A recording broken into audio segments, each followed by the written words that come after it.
saya Katarina Amelia dalam Wanyu Sore. Pemirsa, selama beberapa menit ke depan kami akan menyajikan berbagai informasi terkini dan terpercaya hanya untuk Anda.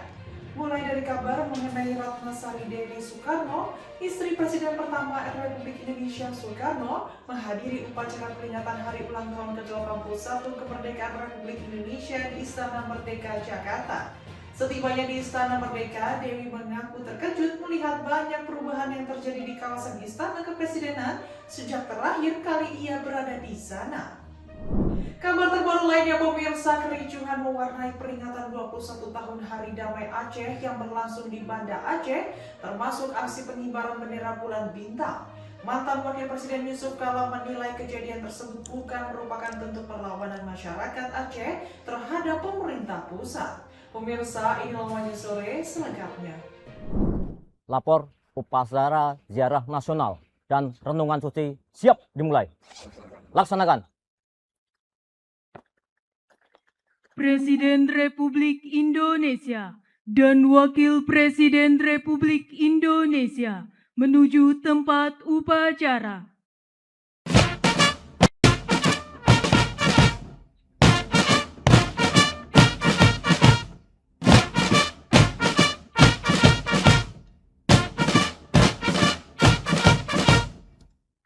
Siap!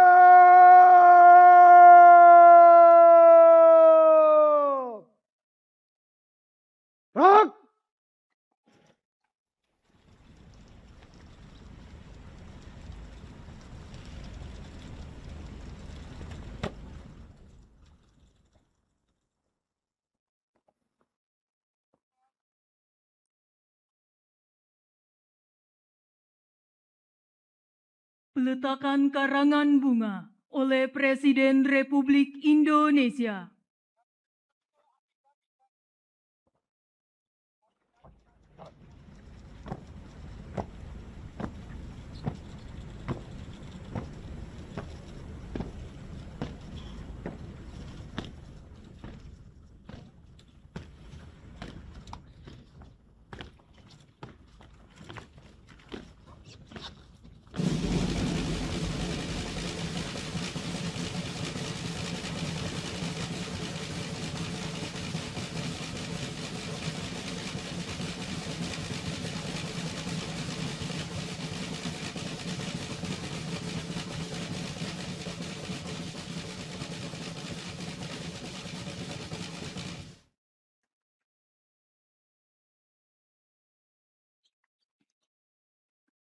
Mengheningkan cipta dipimpin oleh Presiden Republik Indonesia.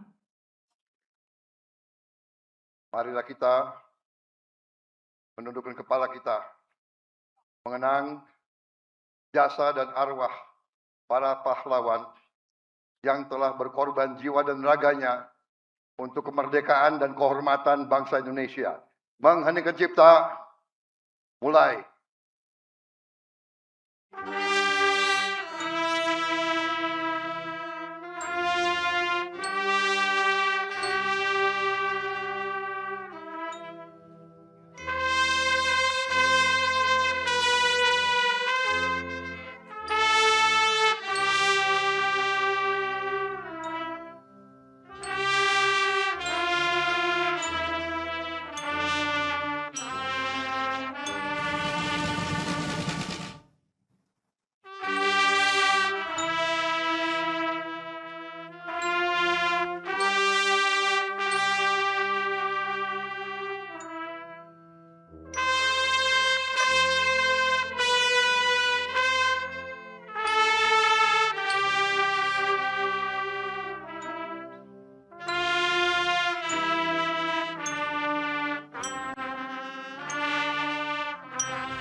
selesai.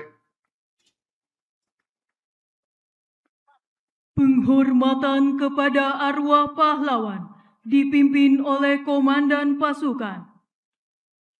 Kepada arwah pahlawan, hormat senjata!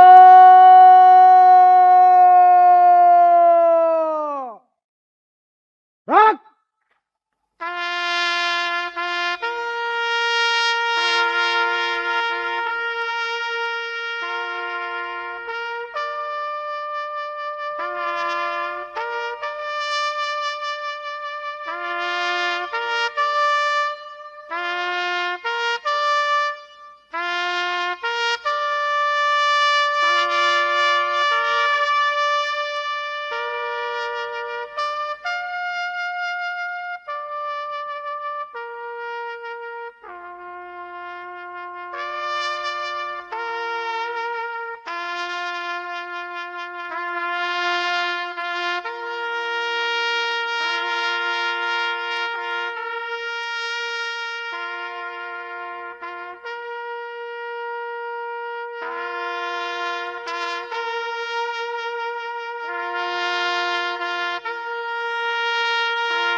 Tegak senjata!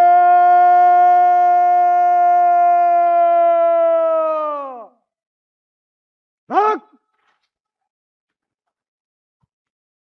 Upacara selesai. Presiden Republik Indonesia dan Wakil Presiden Republik Indonesia meninggalkan tempat upacara.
Upacara telah dilaksanakan. Laporan selesai.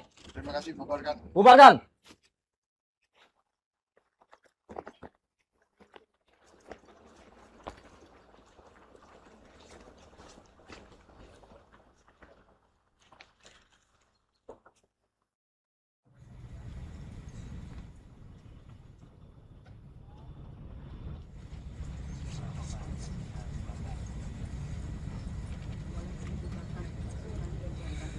Presiden Republik Indonesia dan Wakil Presiden Republik Indonesia meninggalkan Taman Makam Pahlawan Nasional Utama, Kalibata.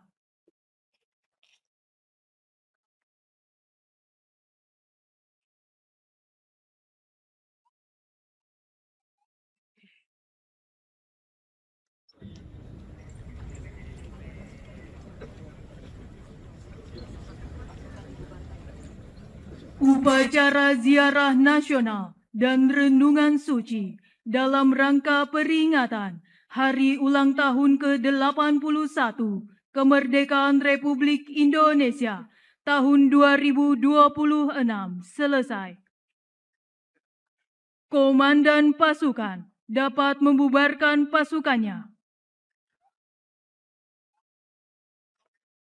Pundak kiri. Senjata.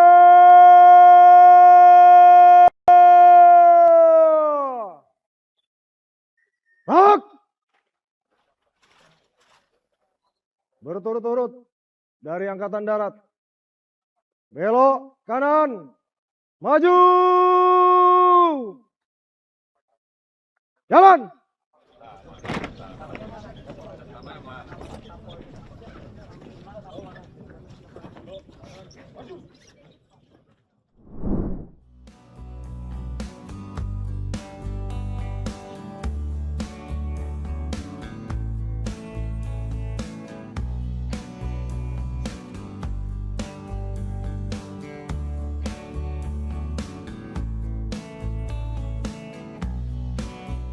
Ratnasari Dewi Soekarno, istri Presiden pertama RI Soekarno, menghadiri upacara peringatan hari ulang tahun ke-81 kemerdekaan Republik Indonesia di Istana Merdeka, Jakarta.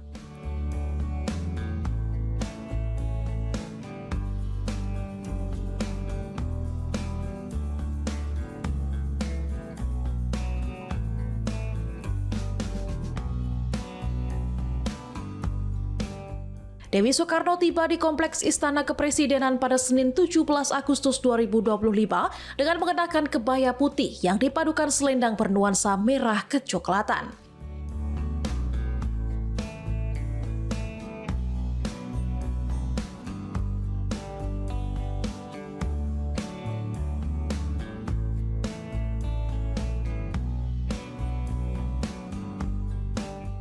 Setibanya di Istana Merdeka, Dewi mengaku terkejut melihat banyak perubahan yang terjadi di kawasan Istana Kepresidenan sejak terakhir kali ia berada di sana.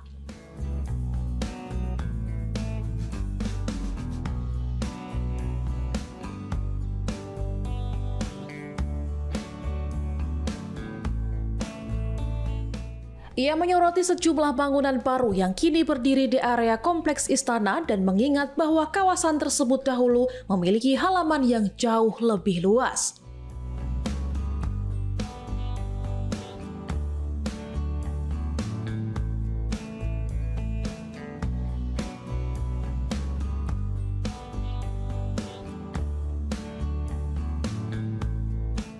Menurut Dewi, area di antara Istana Negara dan Istana Merdeka sebelumnya berupa halaman besar, namun kini telah mengalami perubahan dengan hadirnya sejumlah bangunan.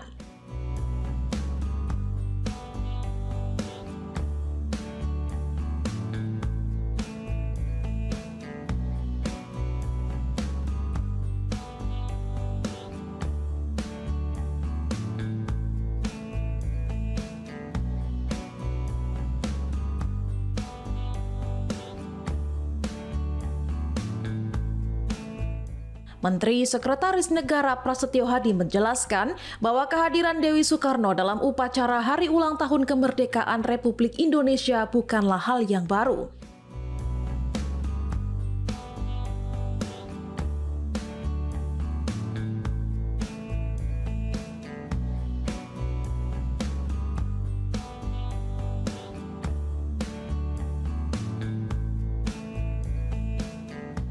Ia mengatakan keluarga mantan presiden dan wakil presiden pada dasarnya selalu mendapat undangan untuk menghadiri peringatan Hari Kemerdekaan setiap tahunnya.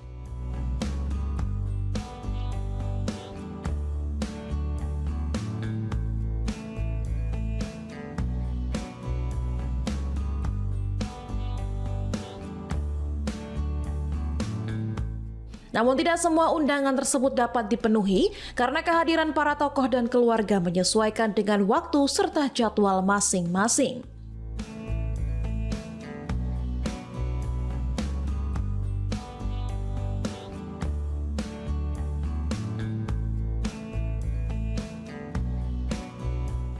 Tahun ini Dewi Soekarno dapat menghadiri upacara Hari Ulang Tahun ke-81 Republik Indonesia karena kebetulan sedang berada di Indonesia dan berkunjung ke Jakarta.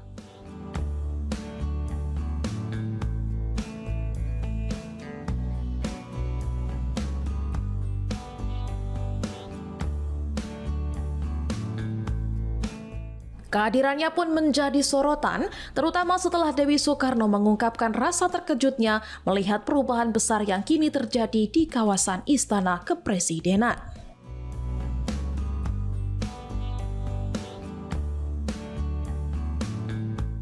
Ya, saya kaget sekali istananya sudah ganti banyak ya. Ada gedung yang dulu tidak ada ya, gantas. Dulu antara Istana Negara dan Istana Merdeka ada halaman yang besar. Sekarang ada gedung ya. Banyak yang baru ya, Pak? Saya punya gambar, ada beberapa gambar dulu, tapi sekarang saya kira tidak ada lagi. Nah, saya tidak tahu kemana. Ada koleksi Bapak juga banyak sudah hilang ya. Sayang sekali ya. Terima kasih. Ya, oke.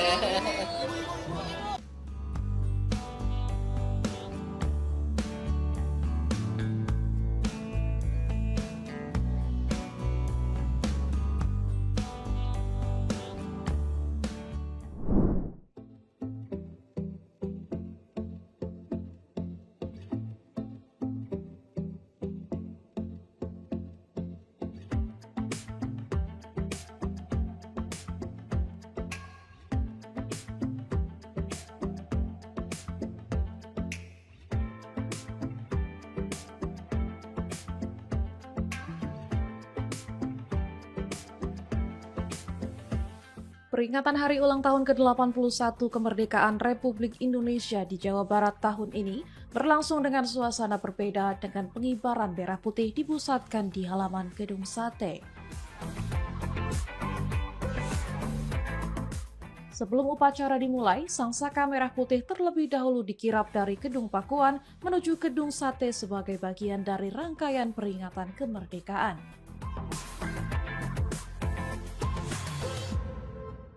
Kirap tersebut tidak hanya menjadi prosesi seremonial, tetapi juga membawa unsur tradisi dan budaya lokal dalam perayaan kemerdekaan di Jawa Barat.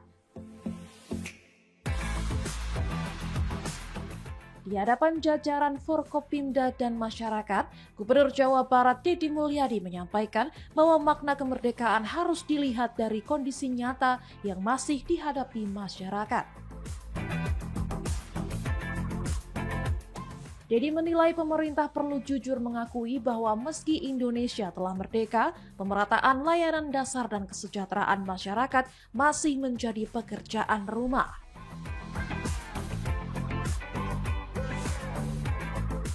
Salah satu persoalan yang disoroti adalah ketimpangan di daerah penghasil sumber daya, karena masyarakat sekitar tambang maupun pembangkit listrik belum selalu merasakan manfaat yang sebanding.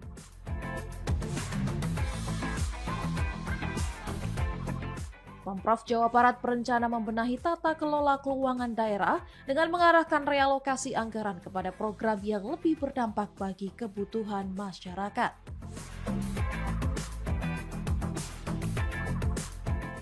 Pemerataan energi dan pembangunan infrastruktur di wilayah Priangan Selatan, termasuk Sukabumi, Cianjur, dan Garut juga menjadi perhatian dalam kebijakan pembangunan Jawa Barat.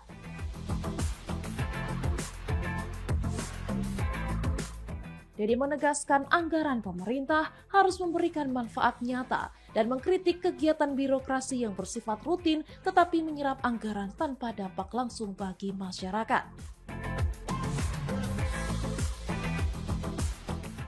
Ia juga mengingatkan agar birokrasi modern tidak terjebak dalam mentalitas feodal karena pemborosan anggaran demi kenyamanan pejabat pada akhirnya justru dapat merugikan rakyat.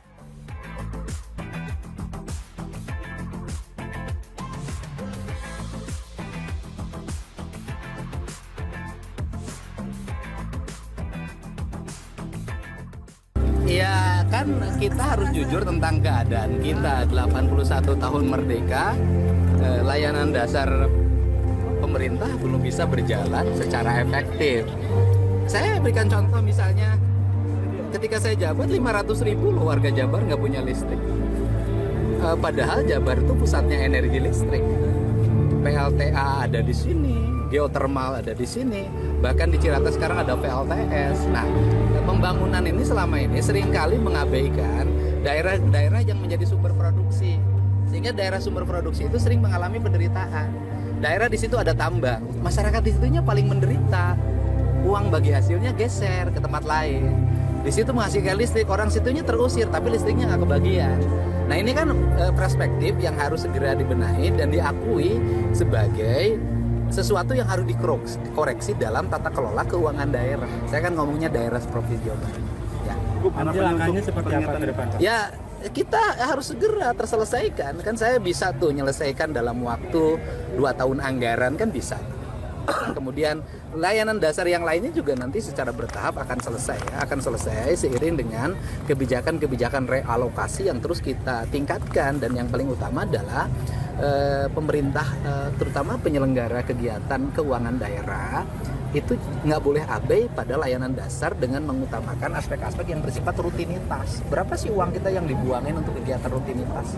Kunjungan kerja, kegiatan-kegiatan pertemuan-pertemuan, rapat-rapat, mempercantik ruangan dengan berbagai ornamen yang di dalamnya misalnya IT-nya seabrek-abrek tiap tahun ganti, laptopnya ganti tiap tahun, layar digitalnya ganti tiap tahun, tiap ruangan, tapi nggak punya makna gitu loh. Nah itu diperlukan kita pemimpin itu harus mengerti apa yang terjadi di masyarakat. Selain listrik, prioritas lainnya apa lagi? Infrastruktur dong, kan kita masih banyak daerah yang menuju jalan besar aja harus melewati daerah yang berliku-liku ya. Terutama itu pasti, kalau bicara itu pasti wilayahnya Sukabumi, Cianjur, Garut, itu pastilah. Nah itu secara bertahap harus terselesaikan. Pak, tadi Bapak minta maaf bahwa Jawa Barat harus bebas dari perbudakan masih. Kenapa? Tadi harus bebas dari perbudakan di Jawa Barat. Iya, kita kan minta maaf juga. Gini deh, kan kita ini selalu dalam setiap kemerdekaan itu secara herois melakukan pengkutukan terhadap kolonialisme ya, pada Belanda ya, kemudian setelah itu Jepang. Tetapi kita juga tidak menyadari bahwa perilaku imperialisme yang bersumber dari perilaku kita sebagai warga asli Indonesia juga terjadi. Saya bilang feodalisme yang terjadi pada zaman dulu bukan hanya menjadikan rakyat sebagai objek dari seluruh kebutuhan kaum feodal pribumi pada saat itu. Misalnya suruh nanam teh, beli tehnya dari VOC-nya 5 gulden. Kemudian dibayarkan ke petani 1 gulden. Terus kalau kita misalnya banyak orang kritis hari ini di media sosial, rodi itu kan dibayar. Tetapi kan tidak dibayarkan oleh kaum feodal pribumi pada zaman ini. Kan bahkan kan kalau saya lihat naskah-naskah yang saya baca, Eropa itu sempat digegerkan oleh perilaku feodal, oleh kaum feodal pribumi di Priangan. Gitu loh. Itu kan terjadi. Nah, artinya sifat pelaku ini bisa terjadi kepada kita penyelenggara negara hari ini gitu loh. Uangnya habisin di ruang rapat, habis puluhan juta, makannya 300.000. Rakyatnya tidak bisa berbuat apapun bagi masyarakat. Rencananya banyak, tapi karya yang dibuat oleh masyarakatnya tidak ada. Pengen dihormat-hormat ketika kunjungan, tetapi yang dikunjunginya tetap menderita. Nah, itu kan kita nggak boleh meniru feodalisme itu, karena di birokrasi itu bisa tumbuh sifat feodalisme itu kalau segera kita tidak menyadari. Pak, respon positif setelah penataan ini tanggapannya? Ya, hatur nuhun. Saya juga mengucapkan terima kasih, bukan hanya yang merespon positif, pada yang mengkritik pun saya mengucapkan terima kasih. Mencegah feodalisme pejabat sendiri dari Kemenkes. Birokrasinya harus membenah diri, jangan terlalu atributik. Makanya saya kan tidak mengutamakan atributik. Saya misalnya tidak terlalu meletakkan baju-baju dinas, tanda pangkat, segala macam. Karena itu akan menjauhkan kita dari layanan publik. Pakai baju biasa aja. Kemudian paling utama adalah daerah alokasi anggaran itu. Ini harus benar komposisinya. Tujuan-tujuannya harus benar. Kita contoh deh. Misalnya tadi tukang sapu. Tukang sapu kalau diarahin, dimuliakan juga hebat. Bukan hanya hebat nyapu, barisnya juga hebat. Kasih 3 bulan lagi barisnya. Itu sudah kayak pasukan elit tuh, minimal pasukan elit tukang nyapu lah gitu. Adem sebentar pejabat dipanas gimana? Saya nggak panas hari ini. Ini kebenaran aja, pejabat disimpan di depan tanpa AC dan tanpa penutup tanpa tenda. Kebetulan juga mataharinya nggak panas gitu loh. Jadi dan ini yang malam hari ini yang harus kita renungkan dan kita syukuri ada hujan. Ada hujan, suasana upacaranya hari ini tadi bahkan teduh, mendung ya. Kita bersyukur ya, Tuhan dan semesta.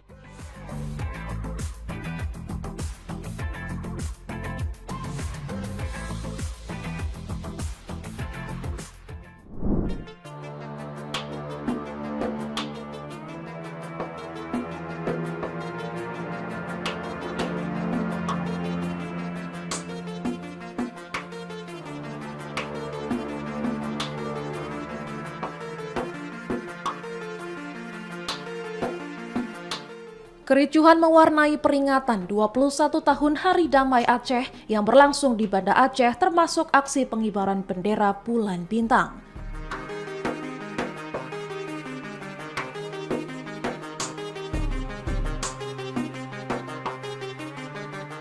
Mantan Wakil Presiden Yusuf Kala menilai kejadian tersebut bukan merupakan bentuk perlawanan masyarakat Aceh terhadap pemerintah pusat.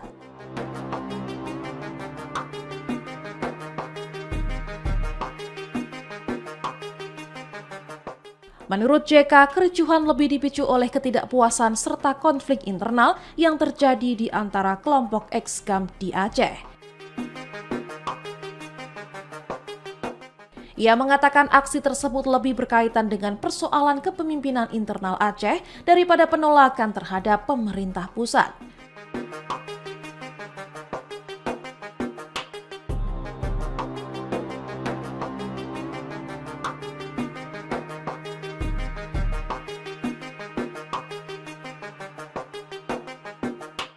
JK menyebut masih ada kelompok yang merasa kecewa terhadap kepemimpinan mantan kombatan GAM yang kini menduduki sejumlah posisi penting di daerah.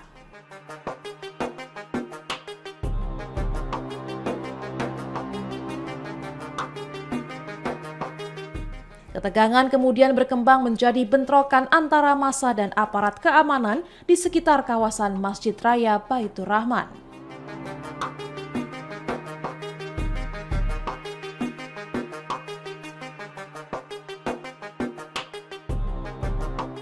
Situasi semakin sulit dikendalikan karena sejumlah tokoh utama Aceh sedang berada di luar daerah untuk menjalani pengobatan.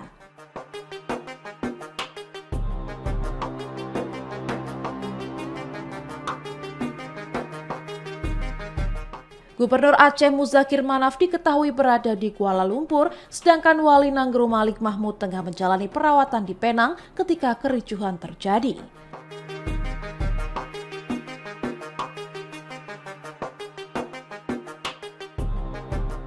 Meski sempat terjadi bentrokan, JK menegaskan bahwa peristiwa tersebut tidak mewakili keinginan mayoritas masyarakat Aceh untuk kembali ke masa konflik.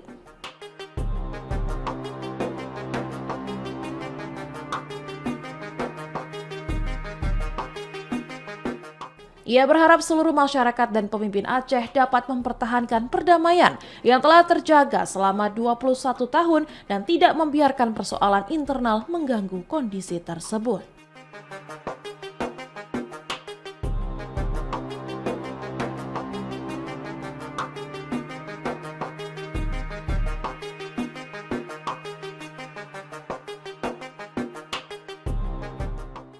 Mulai lagi karena teman-teman Aceh itu masyarakat Aceh bagus baik-baik sebenarnya, hanya perlu adanya suatu evaluasi cara kita membangun Aceh, evaluasi tentang keadilan ekonomi di sana. Itu antara saja. Kalau untuk mereka itu apa terjadi itu tidak, itu pengibaran bendera itu lambang ketidaksenangan saja. Tidak bermaksud untuk memulai tidak mungkin itu, tidak mungkin tidak. Hanya sekali lagi ini lebih banyak masalah internal di kalangan ex-GAM sendiri, masyarakat juga melihat kondisi-kondisi di sana yang terjadi. Jadi baik gubernur, Wali Nanggro, Wagub dan sebagainya tentu akan berusaha untuk mendamaikan atau memberikan perhatian kepada pembangunan Aceh sendiri. Karena kalau soal dana artinya dibanding dahulu itu cukup besar diterima di sana. Memang sekarang ini walaupun tahun-tahun ini anggaran daerah banyak dikurangi, mudah-mudahan tahun depan itu kembali kepada normal, sehingga dapat pemerintah dapat lebih leluasa memperbaiki kondisi infrastruktur, kondisi masyarakat dan sebagainya. Masih soal Aceh Pak, ini kan Pak JK bilang ini sudah 21 tahun Pak, terpelihara dengan baik ini. Iya. Terus kenapa tiba-tiba di hari peringatan 21 ini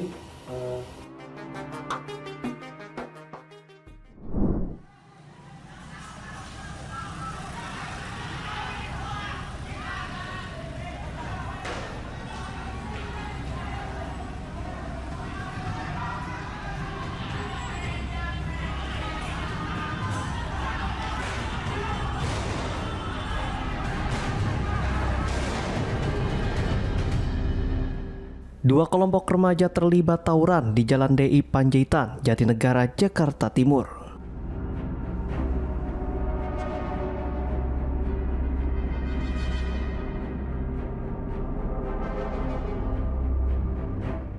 Dalam bentrokan tersebut, para pelaku tidak hanya menggunakan petasan dan batu, tetapi juga diduga membawa senjata tajam serta menyiramkan air keras.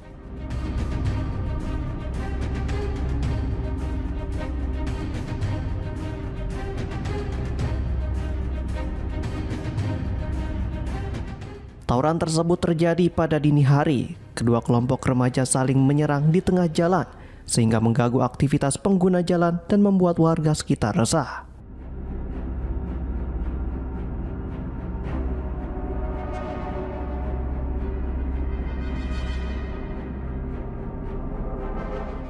Situasi semakin mencekam karena para pelaku diduga menggunakan berbagai benda berbahaya dalam aksi penyerangan.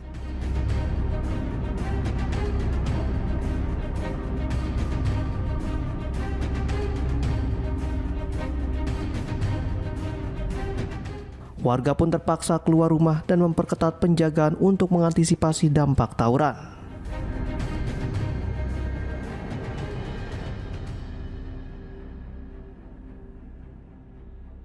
Mbak, tadi ada apaan, Mbak, itu, Mbak? Tawuran. Tawuran? Di mana itu?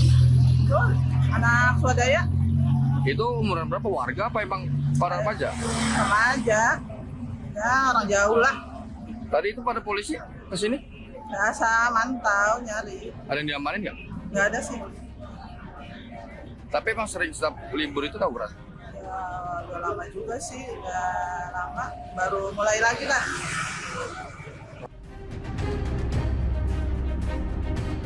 Keributan akhirnya berhenti setelah aparat kepolisian dari Polres Jakarta Timur tiba di lokasi dan membubarkan kedua kelompok yang terlibat.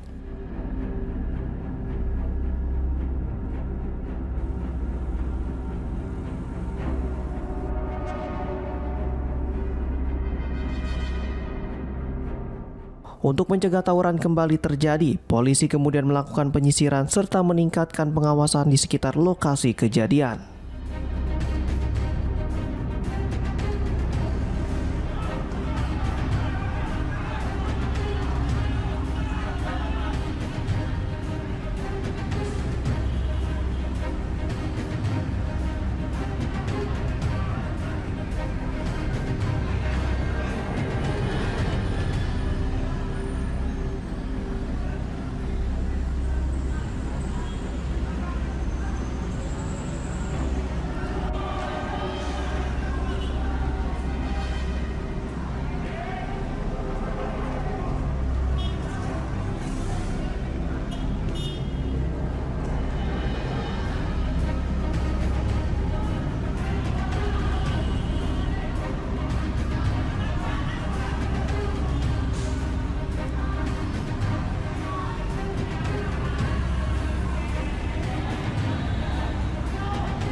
Demikian informasi yang dapat kami sampaikan pemirsa. Terima kasih telah bergabung bersama kami.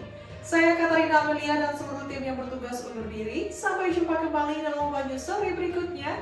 Setiap hari pukul 5 sore hanya di kanal YouTube TV One News Call.